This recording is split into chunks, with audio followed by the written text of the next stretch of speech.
أعوذ بالله من الشيطان الرجيم.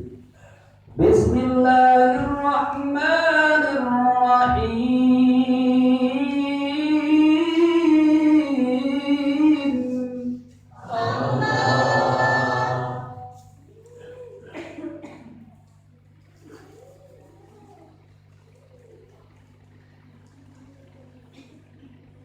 يا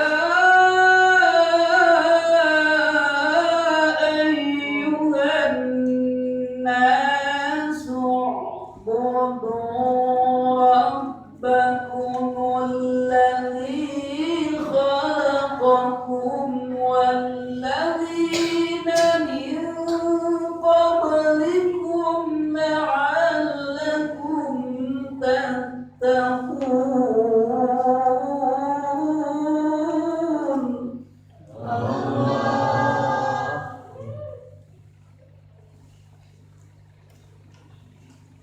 وقال أيضا